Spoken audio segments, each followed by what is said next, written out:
सुर्खियों पर डालते हैं विस्तार से नजर। शुरुआत सबसे अहम खबर के साथ। प्रधानमंत्री नरेंद्र मोदी ने आज नई दिल्ली में एनडीटीवी वर्ल्ड समिट को संबोधित किया।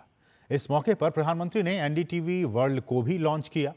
पीएम ने वैश्विक उथल पुथल और चिंताओं का हवाला देते हुए कहा कि ऐसे हालात में भारत दुनिया में आशा का संचार कर रहा है। एक दशक में भारत में हुई प्रगति का जिक्र करते हुए प्रधानमंत्री ने स्पीड और स्केल को अभूतपूर्व बताया।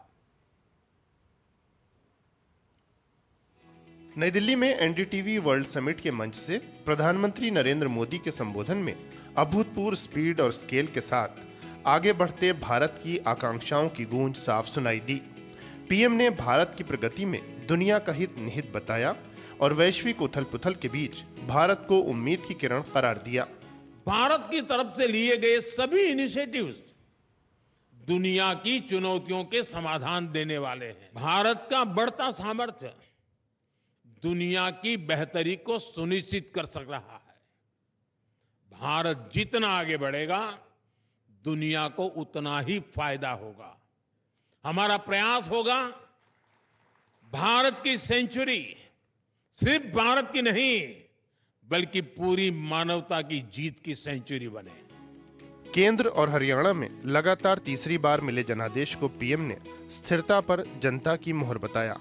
पीएम ने तीसरे कार्यकाल के पहले 125 दिन में अपनी सरकार के काम गिनाए। प्रौद्योगिकी को नियंत्रण और विभाजन के बजाय समावेशन, पारदर्शिता और सशक्तिकरण का उपकरण बताते हुए पीएम ने भारत के डबल एआई यानी आर्टिफिशियल इंटेलिजेंस और एस्पिरेशनल इंडिया का जिक्र किया। पीएम ने कहा कि इससे युवाओं के लिए अवसरों के नए द्वार खुल रहे हैं।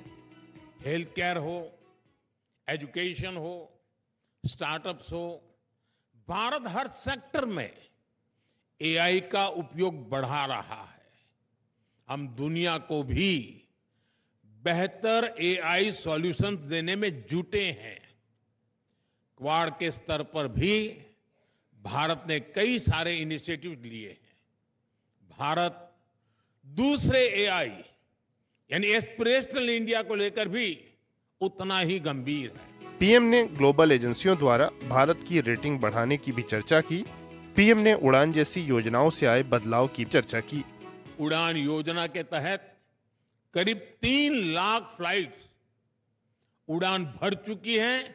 इनमें 1.5 करोड़ आम नागरिक सफर कर चुके हैं। आज 600 से अधिक रूट्स उड़ान के तहत और इनमें से ज्यादातर छोटे शहरों को कनेक्ट करते हैं। 2014 में देश में 70 के आसपास एयरपोर्ट थे। आज देश में एयरपोर्ट की संख्या 150 को पार कर गई है। पीएम ने कहा कि आज देश के लिए प्रदर्शन का पैमाना पिछली सरकारों का कामकाज नहीं, बल्कि भविष्य के बड़े लक्ष्य हैं। पीएम ने कहा कि विकसित भारत के इस लक्ष्य की तरफ हमें बढ़ते जाना है। Bureau report, DD news. और इस साल दूसरी बार प्रधानमंत्री नरेंद्र मोदी रूस जा